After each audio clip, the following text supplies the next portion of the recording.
Good evening, everyone. Very happy to welcome here in this seminar, Memory Policies and Their Role in Enhancing Democratic Resilience. This event is a part of the long-standing, well-known online forum of Memory Study Association, but is also part of our effort, GIVO project, to provide a different point of view on memory policies and to debate about the nature of memory policies. My name is Matteo Bassoli. I'm professor of political science at the University of Padua. And together with me, Polina Zavreczynskaya has been organizing this event, and I'm very glad to have here a couple of guests that will help us in developing today's discussion. Dr. Francesco Spera from University of Salento and part of the Center of Excellence Jean Monnet Humanity Demos, who is a legal scholar and will provide us with a legal perspective on memory policies. And Adrian Nicole Fortuna, PhD candidate of a Research Institute for Quality of Life, Romanian Academy, who will help us with a sociological perspective about Roma memory policies. The roundtable is devoted, as I was mentioning, to the issue of memory policies because the use of this term has been increasing both in the society and in the academia, but at the same time there's been a conceptual stretching of this concept in the past decades. What does it mean, conceptual stretching? The concept has been used to talk about different aspects of a social phenomenon that has been labeled memory policies, but at the same time with different intention from the scholars and different perspectives involved in the use of this term. The main reason rely in the multidisciplinarity of the people, of the scholars involved in memory studies, as well as in the fact that the idea of policy and memory policy belongs to different fields. This is the main reason why today we take political science perspective, a legal perspective, and a sociological perspective. Together with Polina Zavreczynskaya, we've been working on the idea of framing memory policies and providing a point of view that could be understood by political scientists, while the other two guests will provide their perspective from a legal and sociological perspective. I now leave the floor to Polina Zavreczynskaya, who is doctor in political science and sociology. And please, Polina, the floor is yours. Okay, thank you very much, Matteo, and I am very much happy to be here at Memory Study Association. And thank you very much for organizers and Digital Memory Studies for hosting us. So today I will present our research on framing memory policies, and I will start with a brief introduction. So as we know, Jeffrey Olick in 2023 wrote this article about mnemonic term, especially talking about the scholarly research and how they were reflecting on the socio-political commemoration and its change after the Second World War. So how the approach to memory developed after the Second World War, how approach to responsible dealing with the past arose after the Second World War, and of course it's also connected to what Sarah Gensburger and Sandrine Lefranc wrote about the development of first memory policies, talking about the memory policies that appeared in European societies after the Second World War in response to addressing the difficult past of World War and developing the peaceful democratic future, nonviolent practices. Right, but of course, at the same time, to this nonviolent peaceful development was opposed also autocratic regimes who developed their own memory policies in glorifying and whitewashing the past crimes. So from the 80s, and this we can connect to the discussion, for example, of Nikolai Kopusov of the development of Holocaust denial laws. So the memory policies, democratic memory policies, at one hand, evolved to address, for example, such difficult past, such backlash moments as anti-Semitism and racism by the development of, for example, implementation strategies such as development of the memory Holocaust denial laws, but also at the same time authoritarian regime very much opposed to that. For example, we see the rise of the mnemonic wars between Russia and Ukraine connected to the Russian imperialist policies. And of course, this was also reflected in the research. So we can see also mnemonic turn in scholarly research in how scholars started to address, for example, collective memory as some process, subjective, right, asynchronous process, the legitimate practices of addressing the past in present and their projection in the future, and also including some legitimation practices. And as it was already mentioned from the beginning, it also reflects in the vast literature, right, that started to be developed, influenced by the mnemonic term, but it's also reflected in the conceptual ambivalence of many of the terms in memory studies fields. For one of them is, of course, memory policy. So we can see the problematic of, for example, employing the term to address, for example, to talk about memory loss, or, for example, about mnemonic activism. So we decided to take a look at the field in large and to see how scholars actually address memory policies. So we raised two research questions: what trends does current memory policy research reflects?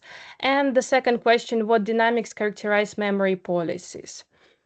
So briefly about methodology that we chose, we decided to sample memory policy research using PRISMA approach.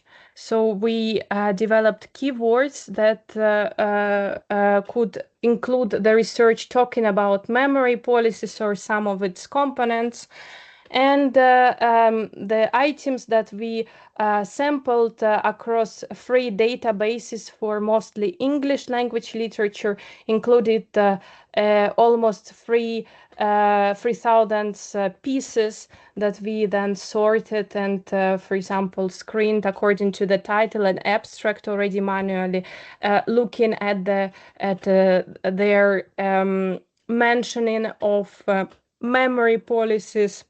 And here we, of course, developed this holistic approach that if we were not sure that the term was this article was talking exactly about memory policies, we rather left this article for text screening, so not to exclude some important pieces. And then, of course, after screening each article, we selected 93 peer-review articles that mentioned memory policies or their components. So important trends that we found in these articles is that we can see already here the multidisciplinarity of the field. So we divided this between social science. So 51 articles were in the field of social science, but of course we also considered subfield, for example, humanities, sociology, or political science, that at times also differed in the terminology that they used in order to define memory policies, or components, and legal studies that used a completely at times different language in order to identify the terms. We can see that this strong focus on Eastern Europe, and this we can see already, this was already mentioned, for example, in the prominent literature, for example, in book that Nikolai Kopasov wrote, talking about the memory wars between different memory laws in Eastern Europe. So with the strong focus on Russia, Poland, and Ukraine. We can see that Western Europe is second most studied, with Spain, European Union, and France.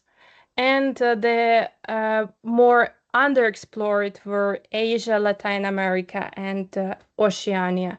And we can see here, if you can look at the map, that we didn't find any article that was devoted, for example, to the African continents, or of course not, for example, the Latin America is largely remains underexplored. India, so there are of course also gaps, and we need to take a look at that later to see. That would be interesting also for the future analysis that I will talk a bit later. So regarding the events discussed, most frequent events, and that was already, we already expected this result devoted to the Second World War. And here we, of course, and we will talk about that a bit later, we not only found articles that that talk about the countries developing this responsible approach to the past after the Second World War, addressing the victims, right, developing transitional justice mechanism. But here also, under this category of World War, as you can see in this graph, is included Russia, with the glorification of the past, glorification of World War II, and development of the restrictive laws that prohibit any other alternative interpretations. So we can see that the second most common is the discussed in the literature, memory policies devoted to the communism. So this is not only saying about the post-communist countries trying to address their communist past and develop transitional justice mechanisms, but also, for example, Russian glorification of the communist past. Francoism was very prominently tackled in the research, especially talking about the democratization of Spain after Franco's death, Armenian genocide, and mostly discussed in legal research, talking about the resolution to the Armenian genocide that was adopted with different, especially European Union member states, colonialism. And here we can see that not only the researchers not only talked about the responsible approach, and tackling the forgotten colonialist crimes, but also, for example, glorification or whitewashing colonial past and Holocaust.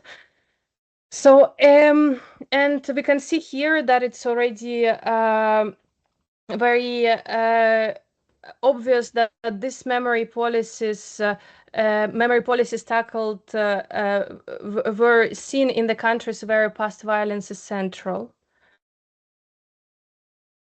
So, but on the other hand, so we can see that the vastness of the literature discussing different conceptualizations, different development of mnemonic frameworks after the Second World War, we can see also conceptual vagueness. So we didn't find, for example, any article that discusses the whole policy cycle, right? That it's at least in political science very, very prominent when we speak about policies, right? So memory policies used to mean activism, politic, loss, and commemoration. So we can see that the scholars still address not merely the whole policy, but one of the components of this policy.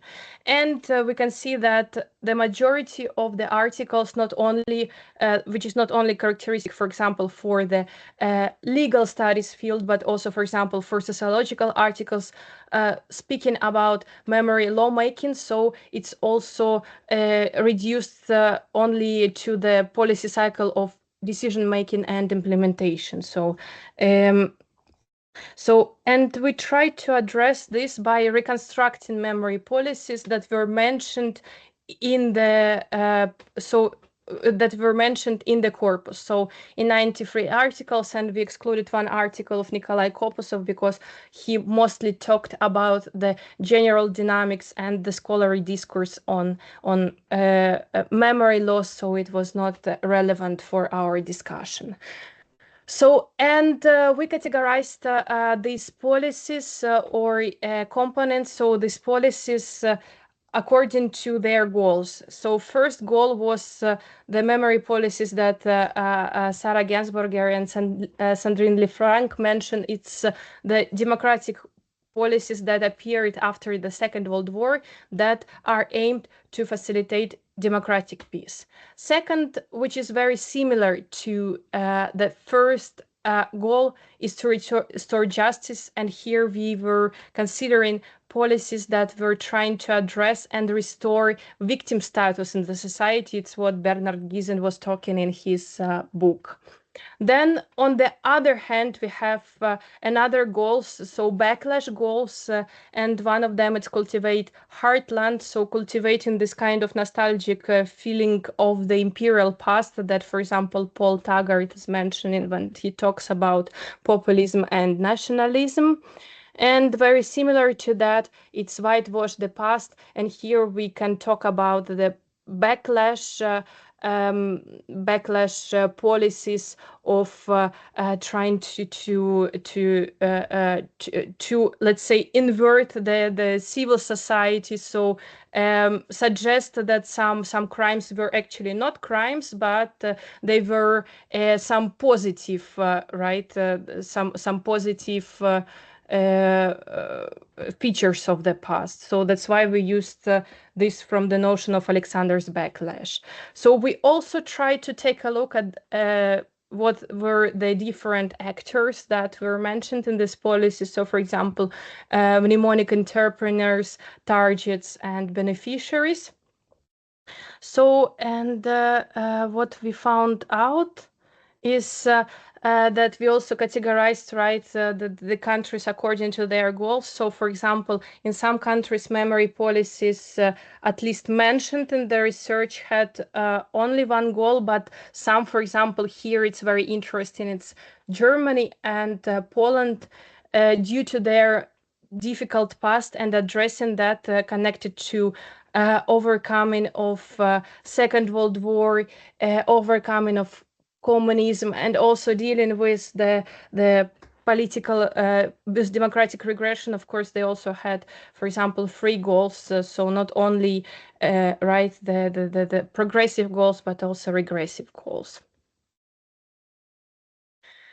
When we talk about reconstruction of memory policies, so we categorize that according to four goal clusters. And first, policies facilitate democratic peace were pertinent to European Union and its member states, especially Western member states. So it's demands of European bodies. So here we talk about the mnemonic entrepreneurs as European Union officials and officials in its member states for peaceful and democratic European integration. It's also institutional efforts of democratic collective identity promotion. So, for example, how the officials in Canada, through some celebrations, stimulated the cohesion and democratic cohesion, and also expansion of inclusive solidarity.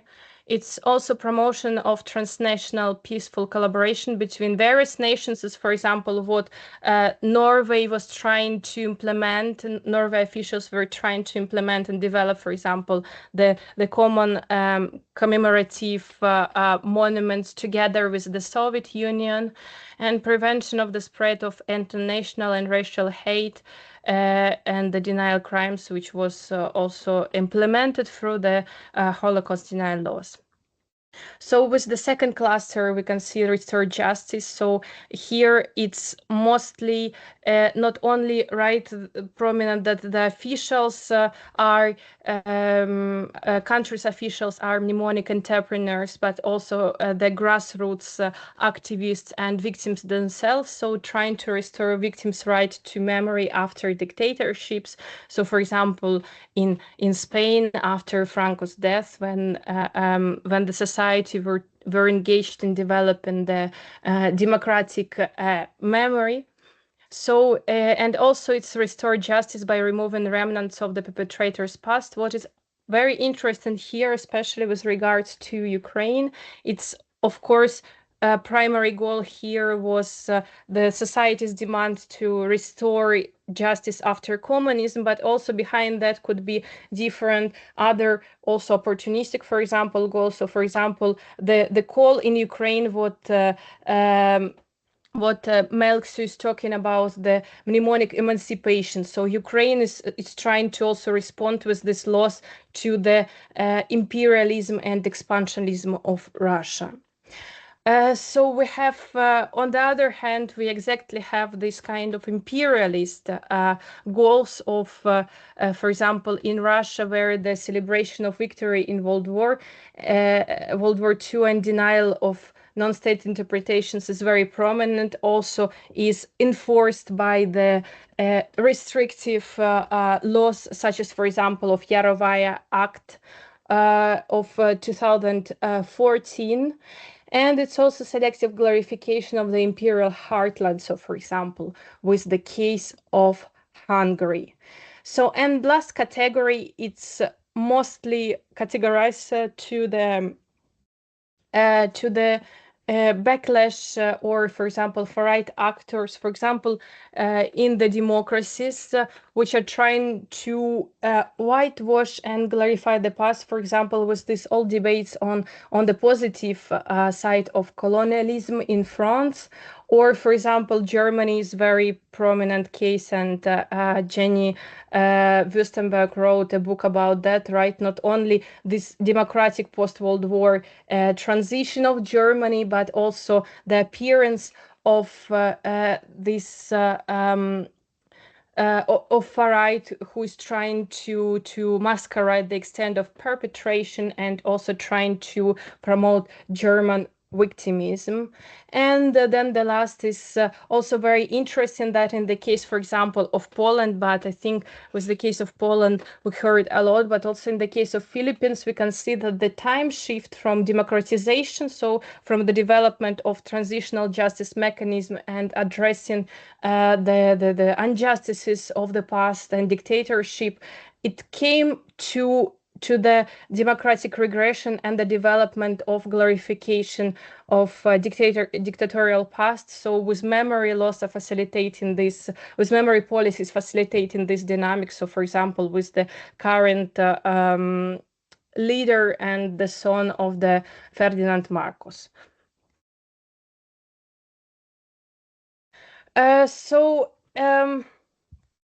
We also would like to show the interpretative framework that we implemented to talk about the different memory policies.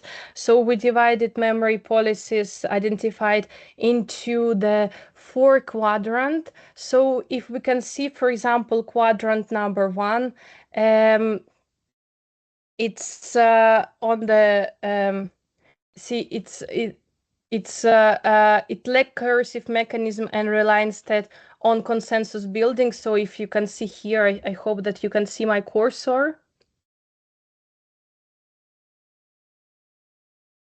Okay, so it's on the left it's on the right upper corner. So lack coercive mechanisms and rely instead on consensus building and public symbolism. So it's, for example, the memory laws that are progressive. So they are talking about some kind of um, uh, evolution of the past, development of the progressive mechanism, but also they are declaratory. So they don't have this restrictive capacity. So it's usually, let's say, resolutions. Then we have quadrant number 2, just below of this quadrant number 1. It's transitional justice framework that combine recognition of past injustices with legal administrative tools. So it's mostly we are talking about here the laws, transitional justice mechanisms that were developed, for example, after the Second World War in Western Europe, but also, for example, in Spain, that they are mostly declarative, but they have also restrictive status. So, for example, it's sanctioning, right? They also can implement sanctioning mechanisms in order to punish the perpetrators when restoring the status of victims. So then we have quadrant number 3. It's in the low down, so it's in the left down corner. So here we can have this all classical anti-democratic or competitive authoritarian regimes where historical narratives became tools of state control. So we see that they are regressive, so they are trying to either maintain the status quo of the regime or trying to even employ this nostalgic right notion and develop this nostalgic notion of heartland. And here we can see Russia, I think, is the most classical example of that, but also we as you can see, put here United States with some regressive memory policies developed by the states, for example, in Georgia, right, that were focused on commemorating the Confederate and glorification of the Confederate past. And the last, we also divided into quadrant number 4. It's on the upper left corner. So it's typically associated with far-right actors within democratic systems who attempt, often unsuccessfully, to shift public narratives through symbolic initiatives, informal resolutions, and commemorative events. So here we can, for example, talk about the unsuccessful implementation during the parliamentary debates in Australia to implement backward memory policies towards the commemoration of colonialism. So, concluding my speech, so what we can see here that memory policies are dynamic, multi-actor, and often contentious. That we can see also the scholars also define memory loss also very similarly, right? Where the different interpretations meet and one takes forth.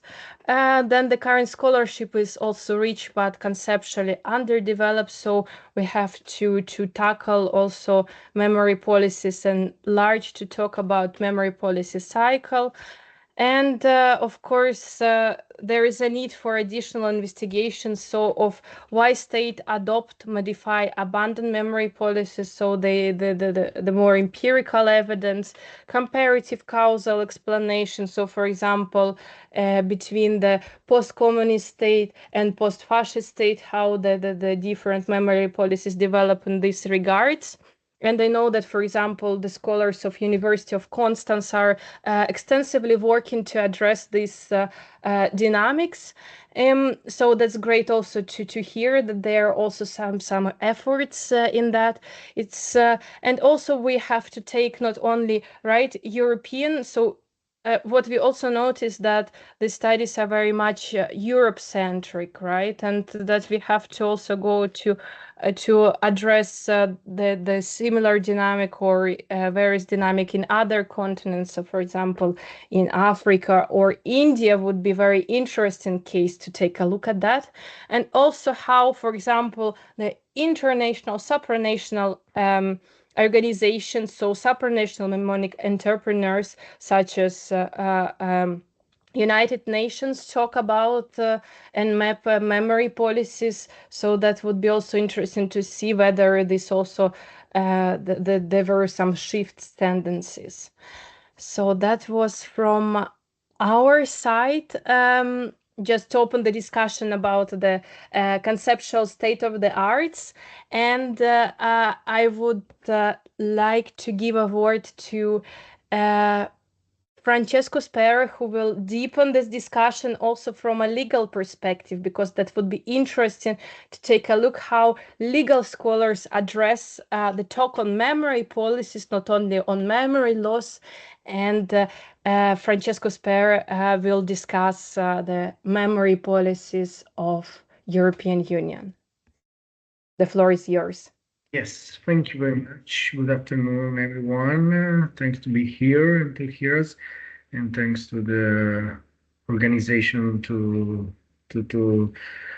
let us talk about this topic. Well, I will start my presentation from one of the last conclusion from my colleague, which was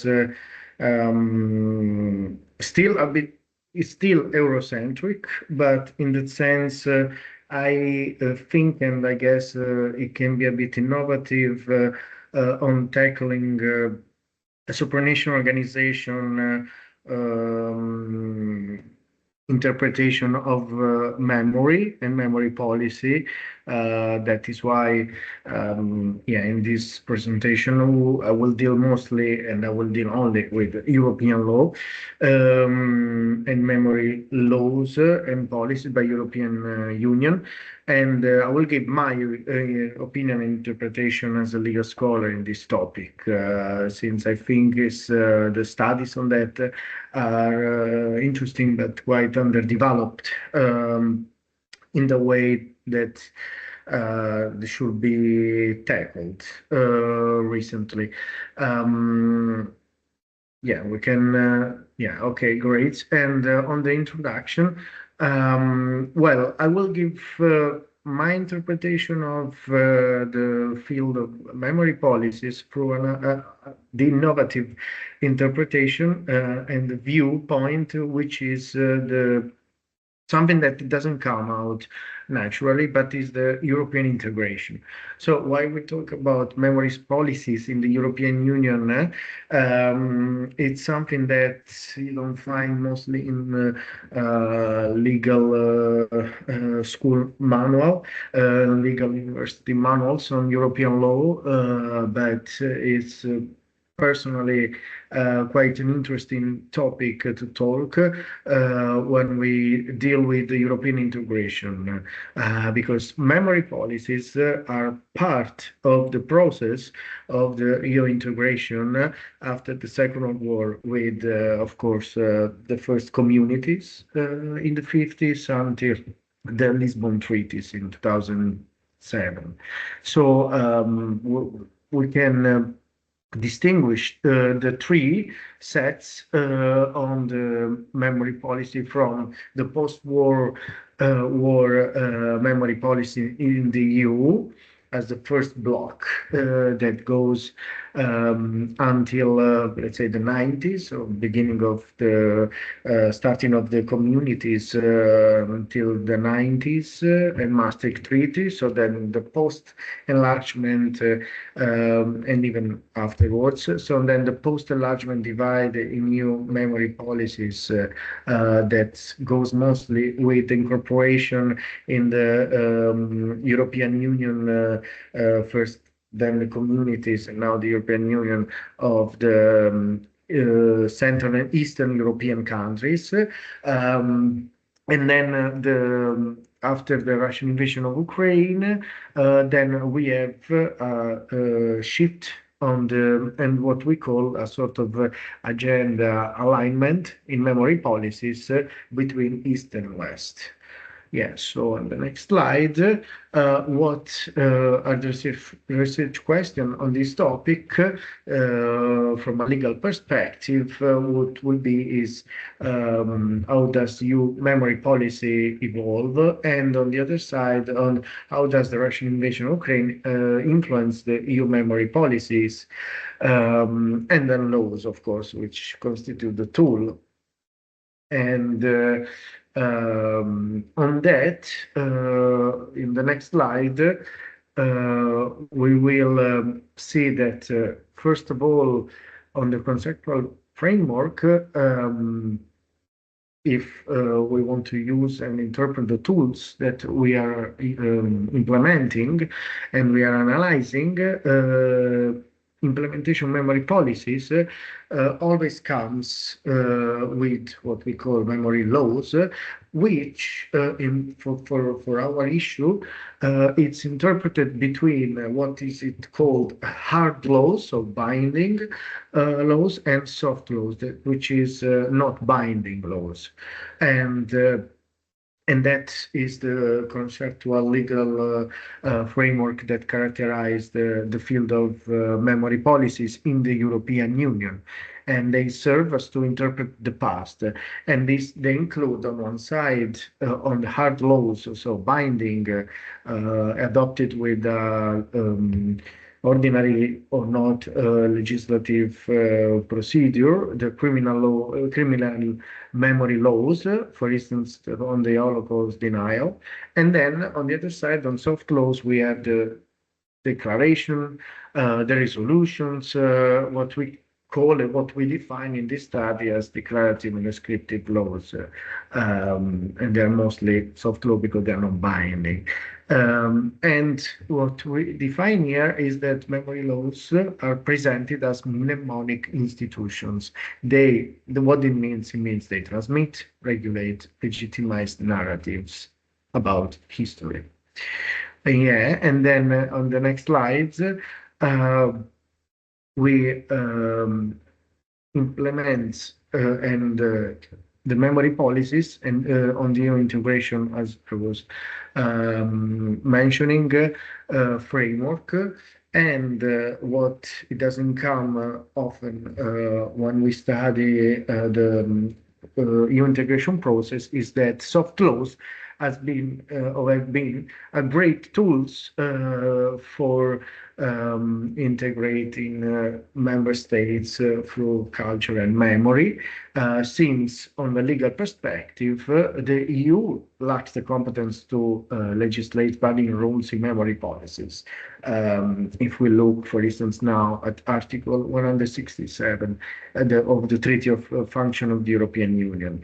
And that is why on a competence which is not exclusive or shared, well, the European Union may only adopt non-binding tools and atypical tools, or non-legislative tools, such as we call it normally, soft laws. And these are resolutions, declaration, commemorative days, and mostly these are adopted also on the neighborhood policy frameworks.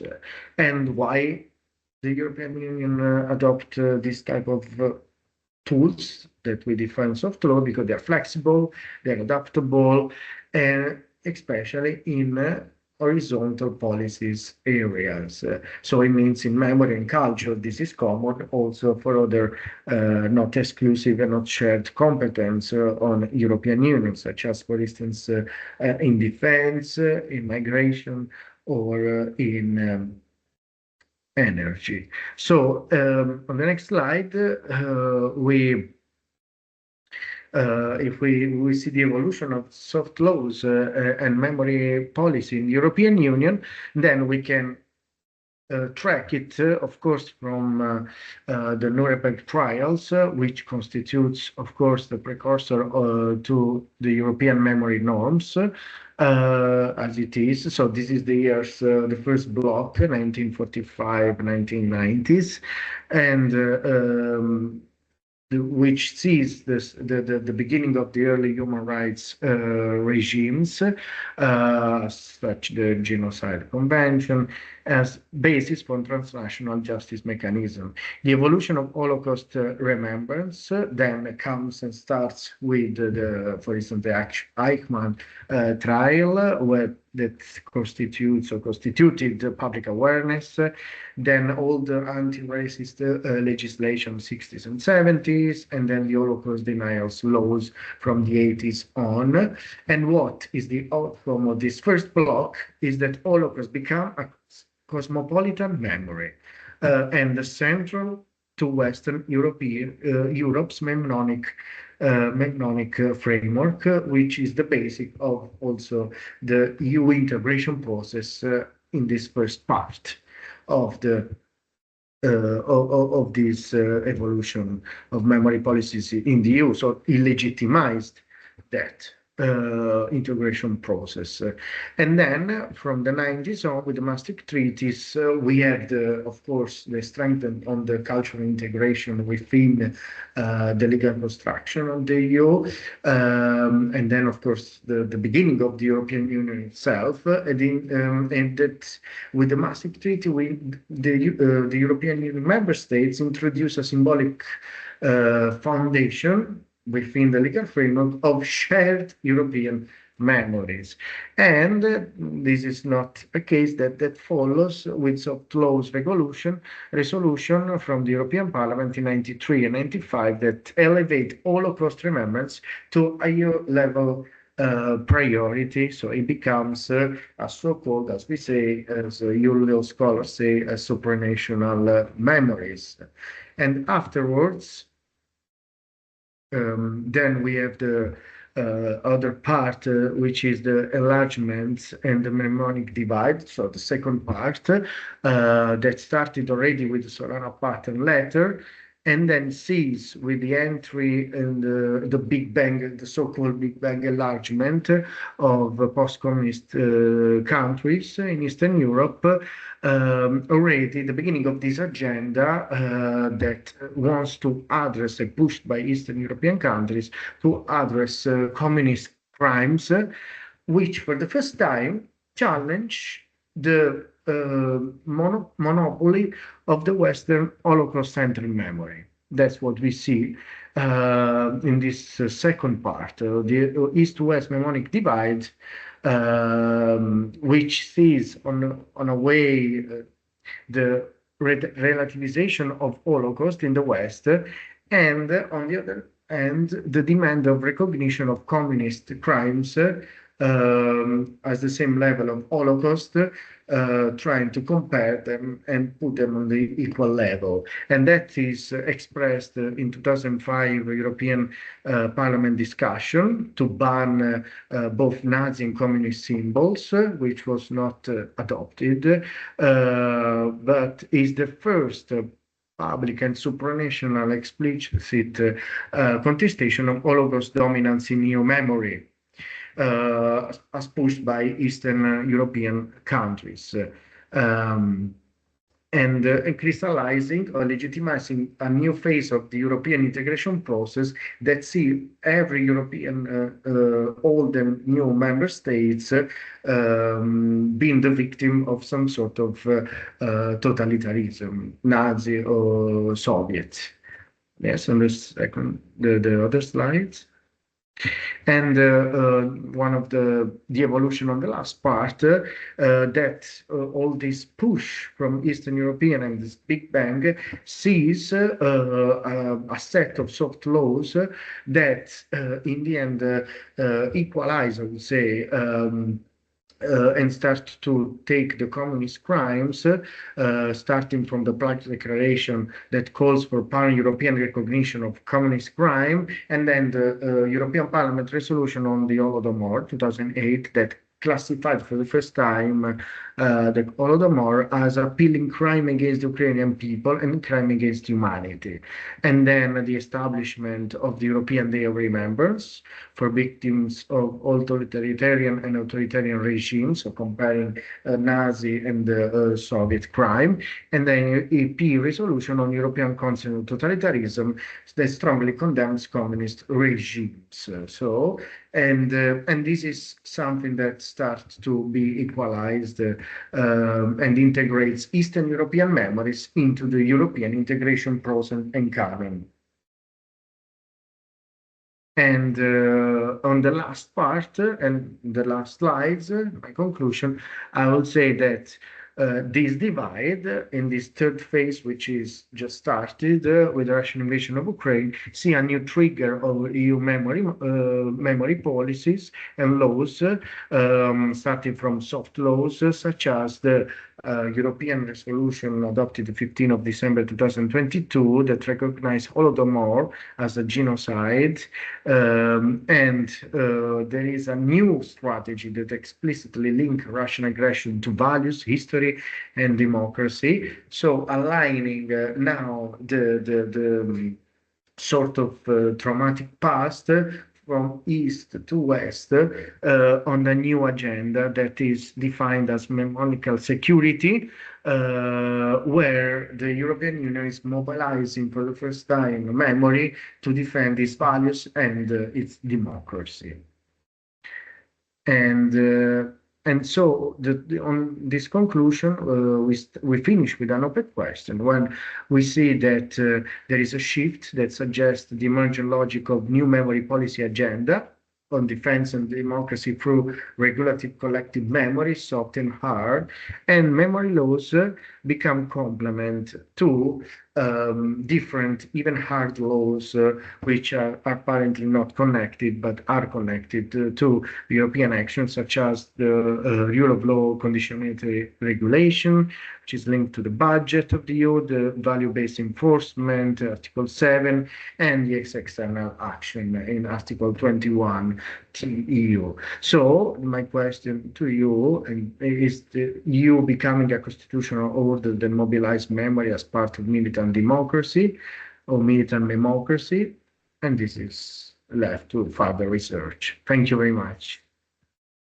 Thank you very much, Francesco. This is very interesting. And now we are shifting to more so from supranational to national dimension. And of course, Adrian Nicolai Fortuna will also talk about the European dimension of this question that Francesco didn't mention because was not part of the presentation, but it's very much central to Adrian Nicolai research. And please, the floor is yours. Thank you, Paulina. And also, I want to thank to the Memory Studies Association for giving us this opportunity. So I will present a draft paper focused on the Roma genocide in Romania. And Paulina, if you can help me with the first slide, because I want to start by sharing with you a song that I collected in 2007 from a Roma survivor called Radu Alexandrina. The song, it's collected in Romanian, and it's very important because it's showing how the deportation of the Roma started in Romania, and clear it's a mnemonic device that I identified also in other research papers that were published on the memory, on the collective memory of the Roma survivors deported in Transnistria. So I put it here because we started to collect interviews with the Roma survivors of the deportation to Transnistria during Holocaust in Romania immediately after the revolution from 1999. So for almost 4 decades, the testimonies of the survivors weren't collected, and for sure that other such mnemonic devices were produced by the deported Roma, but because they weren't collected, we don't have access to them today. If you can help me with my research questions, so I'm looking to the process of legitimizing the subaltern memories, and also I'm looking specifically to the way in which Samudari pen, it's the term used in Romani language to name the Roma genocide. There are also other variants to name the Roma genocide as Poraimos, Paraimos, or Kalitrash. All are from Romani language. And Samudari pen means rightly genocide, because the literal meaning it's the killing of all. Next slide. So regarding the mnemonic revolution, let's say, in Romania, first law that was adopted after the revolution in 1990 was a law that granted rights to the persons that were persecuted for political reasons, starting with 6th of March 1945. So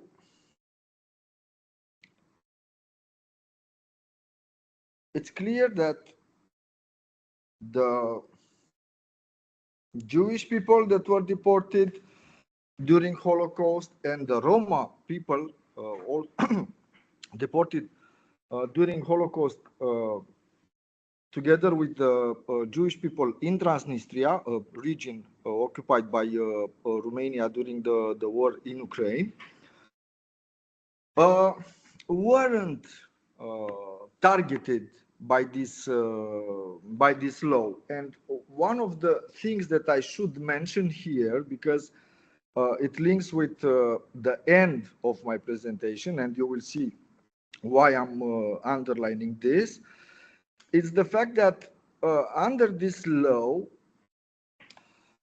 I would say that also developed during the time on maybe an alternative memory for the fascists that were persecuted by the communists and were imprisoned once with communism in Romania. So, like you can see, the first law was targeted for the persons that were persecuted by the communists. Next one. After 10 years, it was raised the problem of the people that were persecuted on ethnic grounds, specifically the Jewish people and the Roma people in Romania, and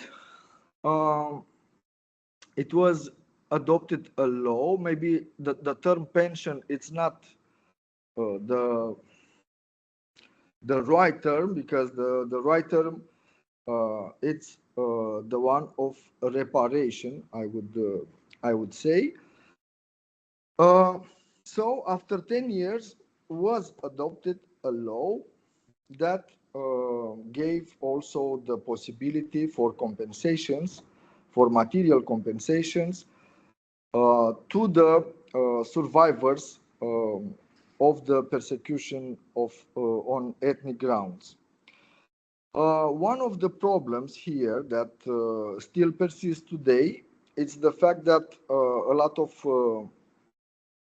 survivors, they can demonstrate with archive documents when they were deported, but it's very hard to demonstrate when they returned from Transnistria, because they returned from Transnistria once with the moment when the Soviet army occupied Transnistria, and people, the deported Jews and Roma, a lot of them returned on foot from Transnistria, and we don't have archive documents in order to demonstrate when they returned, and this is important because the quantum of the reparation it's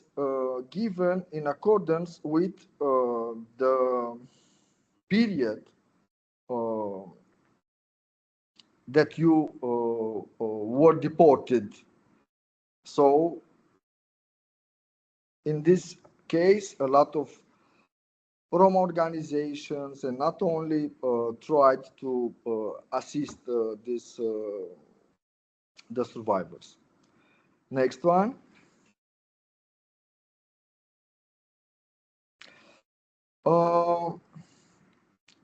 An important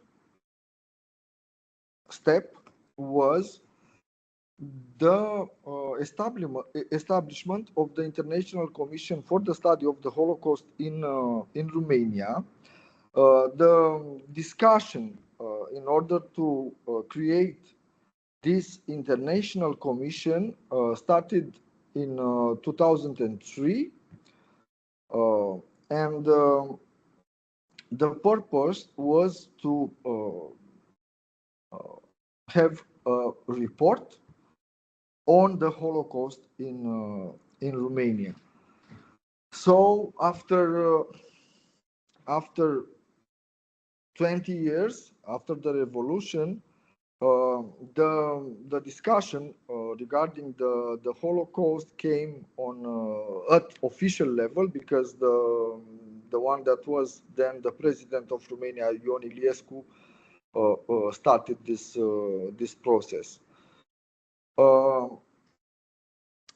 And a thing that it's very important, it's that it was created an institution in this sense, the National Institute for the research of the Holocaust in Romania, and it was named after Elie Wiesel.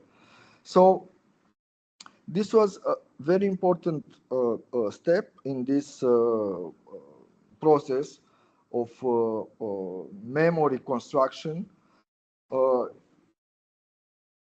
Next one.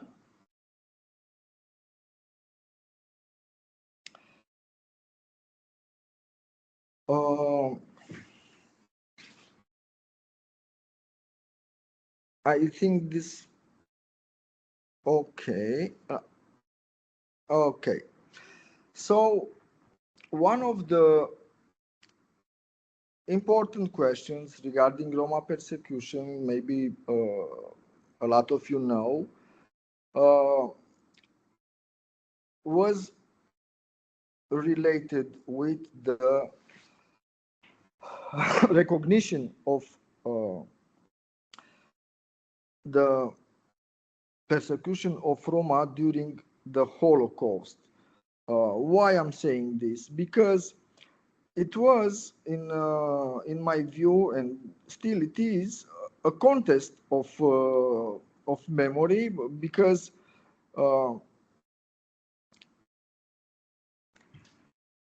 there are different debates regarding the fact if the Roma can use or cannot use the term Holocaust in order to designate their persecution, and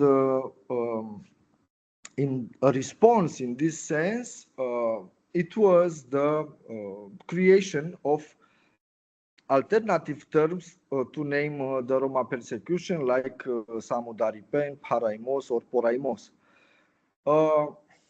An important step regarding the recognition of the Roma persecution at European level was a EU resolution from 2015 that influenced also the member states to adopt national days to remember the Roma genocide. In Romania, after 5 years, was adopted a special law for the commemoration of Samudaripen, of Roma persecution, on the 2nd of August.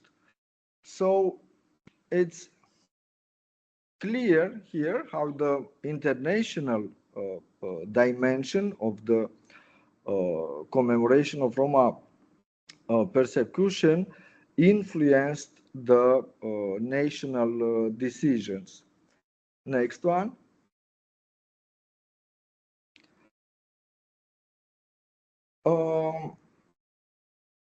Before there's memory laws, existed some legislation regarding that was addressing the memory and anti-discrimination. So in 2002, it was adopted a law that condemned the if someone, for example, would promote on public sphere Nazi or fascist symbols. And this is very, very important, because this law was adopted even before the creation of the International Commission for the Study of the Holocaust and the establishment of the National Institute for the Research of Holocaust in Romania. And another important thing, it's the fact that in 2009 was adopted an anti-discrimination law. So also in this, before the adoption of this law, was created also an institution, the National Council for the combating the discrimination. So it's a institution led by a state secretary, and a lot of cases of discrimination are addressed by this institution. The next one.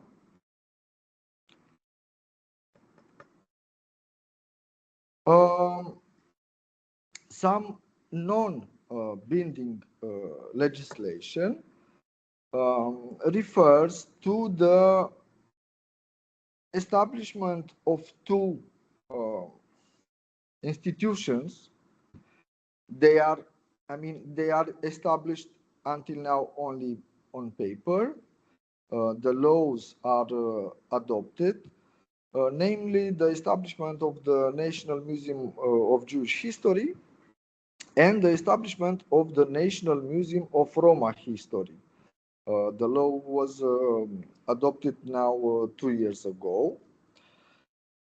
And also under this roof was adopted last year, was amended the national strategy for preventing and combating anti-Semitism, xenophobia, radicalization, and hate speech. So we have the, let's say, the pieces of the puzzle that would create the memory policy regarding the Holocaust in Romania. But unfortunately, these two institutions, they are not already created. Only the laws are approved, and when we will see the final outcome, namely the institutions, I think we can speak in a way about the ending of the circle. Next one.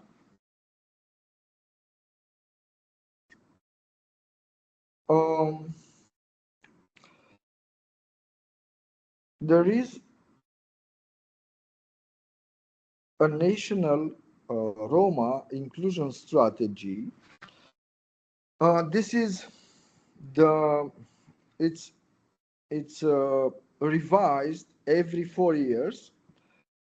Here I have 3 points regarding, linked with my paper. So this national strategy for the inclusion of the Roma that has more chapters, one regarding the health, one regarding the employment, another one regarding education, and so on. It has also a chapter regarding the reconciliation with the past. So if the national strategies for Roma that were adopted before these strategies, they were making reference to the Roma persecution or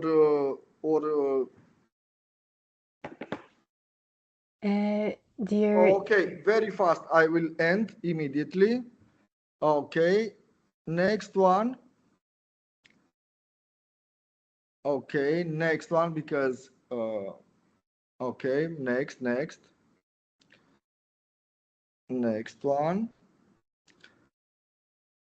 Next one. What I want to point, it's the fact that even if there is legislation that bans the glorification of Nazi or fascist symbols in the public sphere, Corneliu Zelea Codreanu, that was the leader of the right wing in Romania during the interwar period, it's commemorated every year. And this year, if you want to change the slide, this year his grave was destroyed, and it was put, the cross was cut, was destroyed, and put in her place a toilet brush. And next one. immediately after this, on the 30th of November, now few days ago, it was put a new cross, and also you can see the Nazi salute, the fascist salute here, made some people that, if you want, immediately, I will end now with the next one. And next one, if you have it. Okay, so here it's the post on Facebook made by the National Institute for the Study of the Holocaust in Romania, that was preventing the authorities, the public ministry, and the Ministry of Interior regarding to this gathering. So I think I finished. I'm sorry for taking so much time. So thank you. Thank you very much. I think it's very important to point out that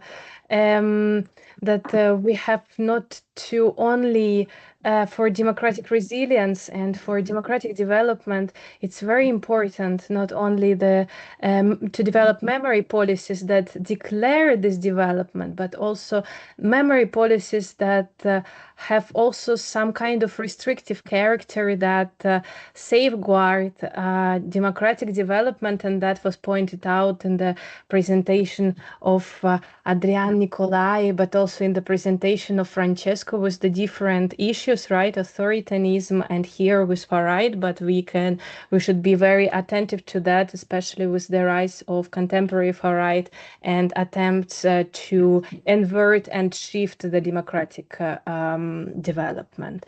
Thank you very much for your interesting presentation. It was a pleasure to have you here. And now we can start the Q&A session. Thank you very much for everyone who also participated and to listen to us. And we are looking forward for your questions, feedback, engagement. Thank you.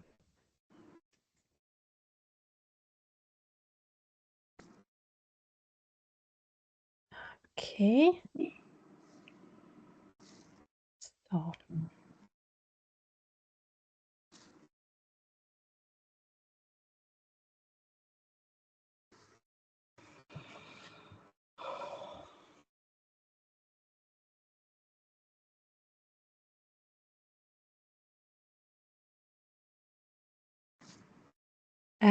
Ekaterina, I don't see any Q&A. Do we have some feedback or questions?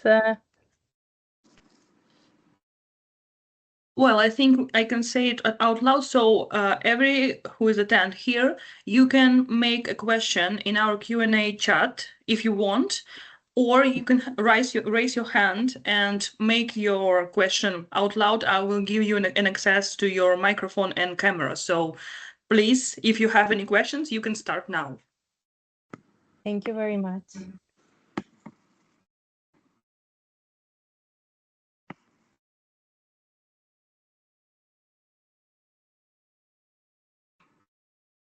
I think Dr. Ettina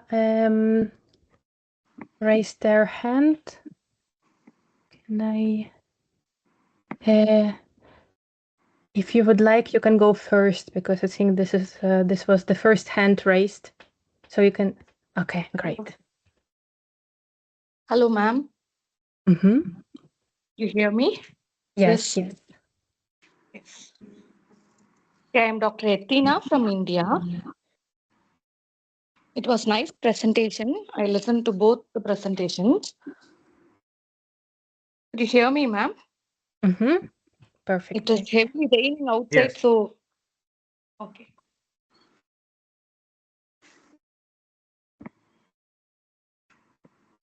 Yeah. So it was a nice presentation. Thank you. Thank you, Spera. And I listened to you. It was wonderful. And thank you, Adrian, sir. I have a question for Adrian, sir. Can I ask? It's a small doubt for me. Am I allowed to ask? Of course, please go ahead. Okay, okay. Sir was talking about EU memory policies, and sir was talking about, I mean, Adrian, sir, especially he was talking about the post-enlargement and after Russian invasion. Am I right, sir? Like Samudaripen, the recognition of events like, yes, okay. My doubt is what challenges remain in translating such memory loss into anti-discrimination outcomes. So, what was the challenges behind framing such or translating such memory loss? Yes, Adrian, sir. Yes. Sorry, I want to check if I understood rightly the question. Okay, Yes. so the question is what challenges were Mm. in Remain in translating such memory loss. Remain in translating such memory loss.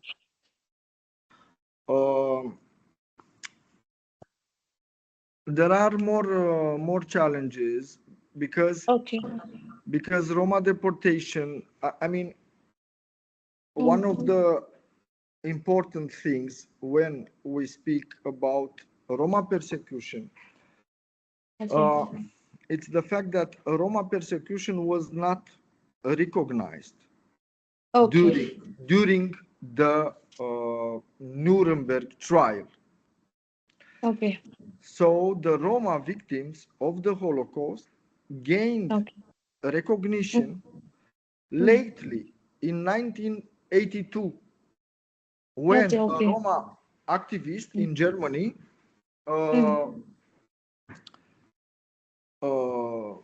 together with others made a hunger strike, and lately in 1982 the Roma persecution was recognized.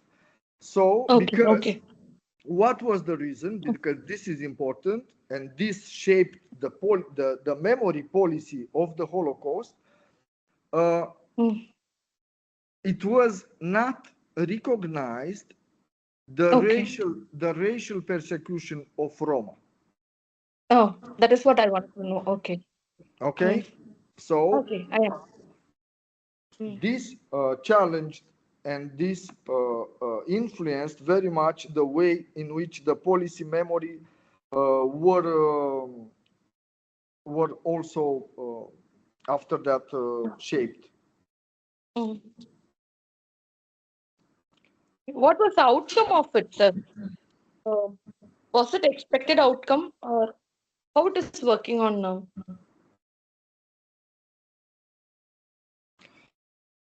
I'm not sure if I'm getting right the question, because my connection is not very good.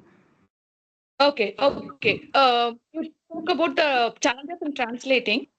I just raised the continuous question of what was the outcome of that anti-discrimination outcomes? What was the outcome? Was there any outcome of it? The challenges, met out challenges, and Okay. yes. I see. Yes, there are outcomes regarding this anti-discrimination policy. I mean, this institution that it's fighting against the discrimination in Romania, it's well known at public level, and different public persons were, I mean, that used hate speech or racist speech were amended by this institution.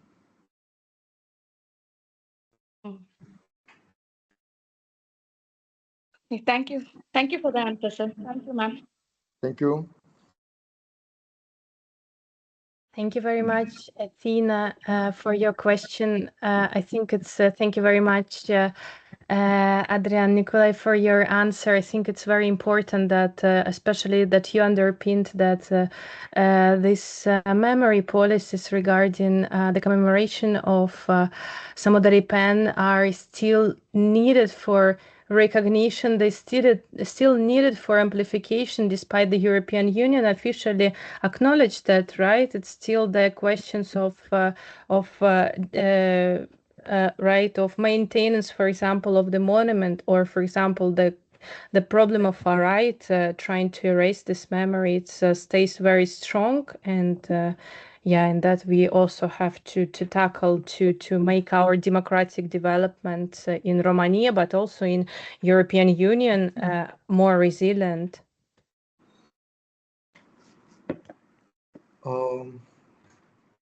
It's, I mean, to end a little bit the circle.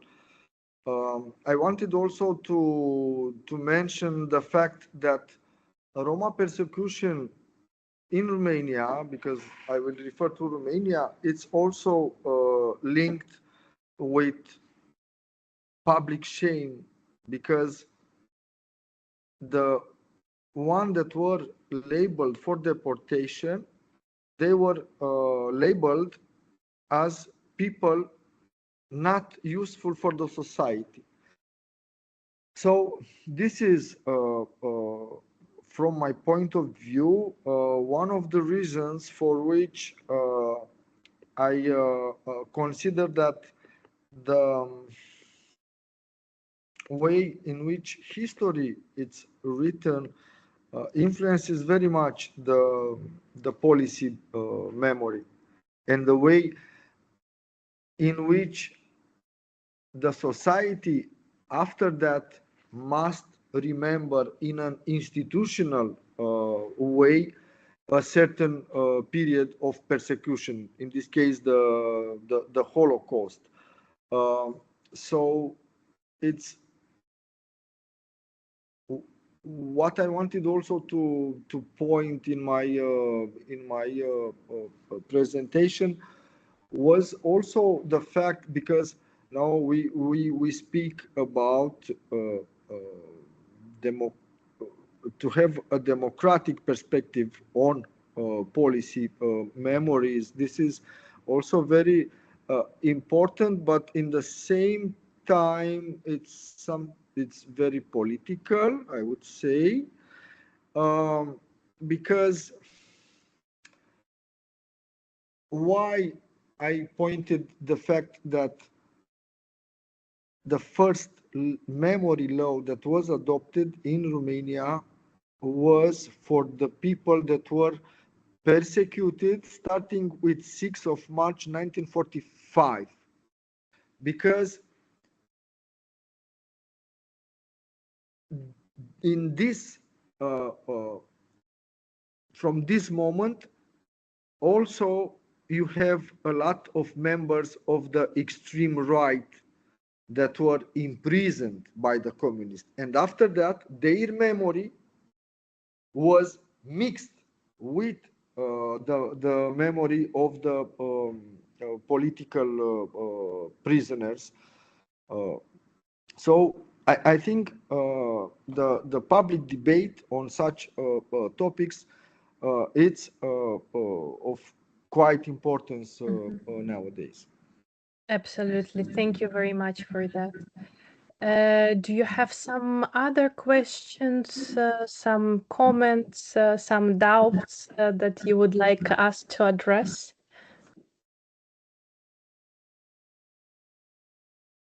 Some your insights towards in memory policies, if you wish.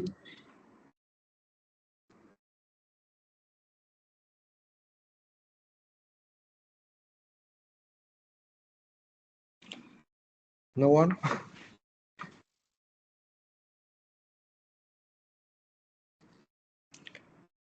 Hello, ma'am.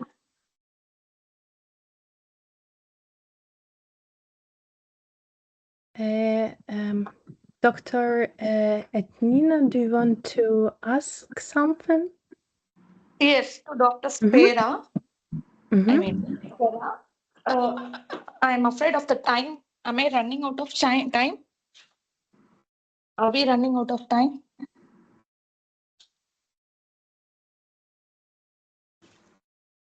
Is that okay? Shall I ask another question? Yes, of course. Of course. Okay. Then I wanted to ask to Spera sir. Sir? Please go ahead. Yes.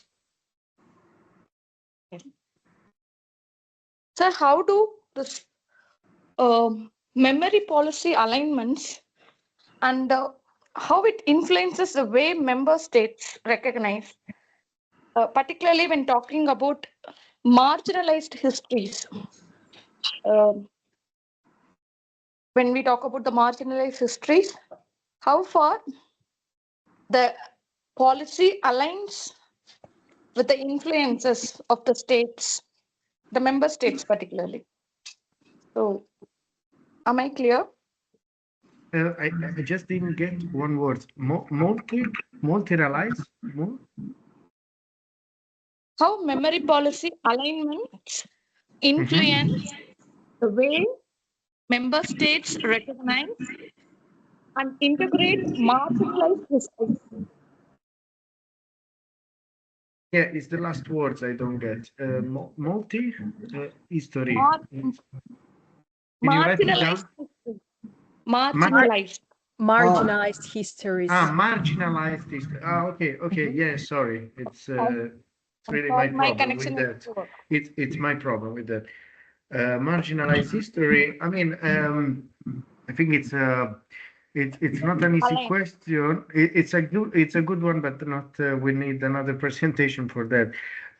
In the sense that you talk about alignment, which is like our studies has brought us to think that there is an alignment between this Eastern European and Western European, so making on the same level this Soviet crime, so communist crime, and Nazi crimes, and I think that. Well, in some sort of sense, if this is an answer for me, well, for the all European integration process, the monopoly of memory and the legitimacy of European Union was never again so the Holocaust, and that was brought also to the East with the enlargement policy, all the policies that then brought these member states inside this, the European Union, the new member states. And I guessed that if, again, this is an answer to your question, for me, they felt already marginalized in the way they were perceived as newer member states, in the way their history was perceived, in the way their importance in the history of Europe and European Union was perceived. So I think that embodies and taken together in this all European Union memory, supranational, I will say memory, so European Union memory of Holocaust and then communist was a big step especially in the last, really in the last decades, that put together or make the Western member states, to adjust, their memory, thinking about communist and communism, since as a Western European perspective, I would say Italy, just because it's my country, communism and Soviet Union was not perceived in the same level as Nazi, and where there was this European Parliament resolution that recognized, at least pushed for recognizing the communist crime and the Nazi crime on the same level. There was a race of, I would say, like a lot of people in Italy didn't agree with that. A lot of historians, a lot of, because they thought, but this is not the same. Like you're relativizing Holocaust, you're relativizing and you are justifying somehow Nazi crime, which per se, because of Nuremberg, are quite unique.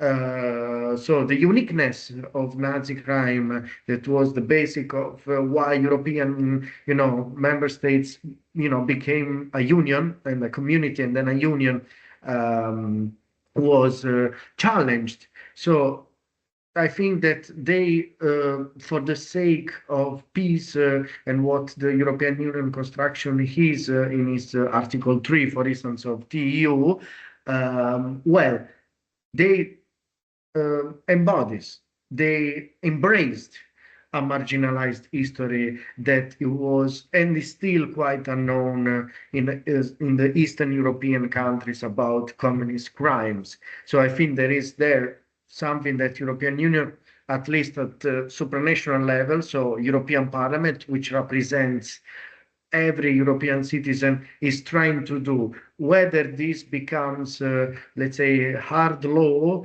and then becomes a sort of legal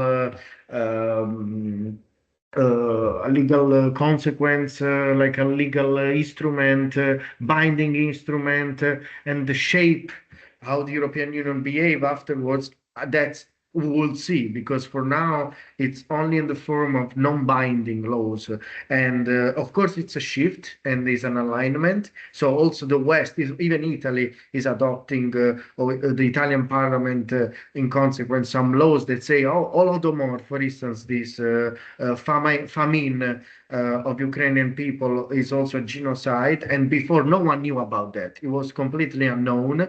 So I see this alignment and this taking history. Of course, it's for political reason and for the sake of saying that Ukraine at some point will become a European member state.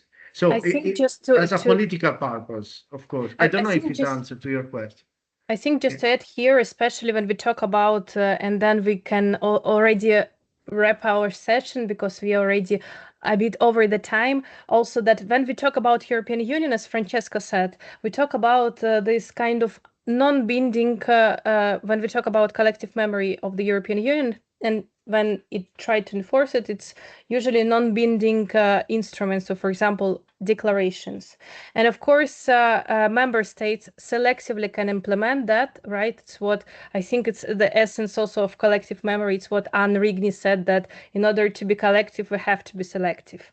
Right. And here, for example, very interesting case also with Armenian genocide resolutions, because, for example, when we talk about minorities, right, it's what also was your question, because when, for example, Lithuania, Latvia adopted these resolutions, another goal behind adoption of these resolutions was not only to, let's say, make the memories, subaltern memories, more prominent in the collective memory of Lithuania or Latvia, but it was also in order to recognize, for example, communism in these countries as an act of genocide, right? So it's also very important to see how right, what Adrian Nicolai said, that it's always, this memory policies always have this political dimension, and we shouldn't forget about that, right? It's always have some not only one goal, right, but multivocality of different goals of different entrepreneurs trying to apply, and the different victim groups that are benefiting from, for example, these memory policies. So thank you very much for this interesting discussion. Thank you, Paulina. Paulina. Thank you, sir. Thank you, Paulina, ma'am. Thank you. Thank you. Thank you. Thank you for your Okay. interesting questions. If no one else wants to say anything, we can wrap it up for today. And I would like to thank the organizers digital memory studies, and also participants, which is Professor Dr. Matteo Bassoli from the University of Padua.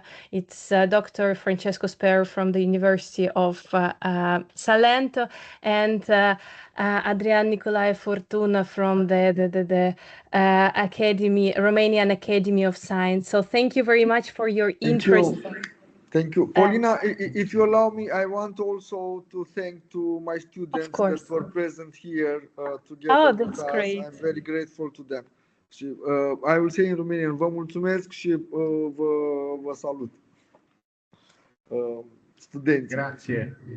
Thank you so much. Very much. Grazie. Thank you. Bye. Bye. Ciao. Bye. Ciao. Ciao. Thank you. So we will stop now meeting here, and you will find the recording later on the website probably, and with the email. Yeah. Mm-hmm. Thank you. Thank you very much, Ekaterina. Yes, thank you for this meeting. Well, have a good evening. Bye. You too. Bye.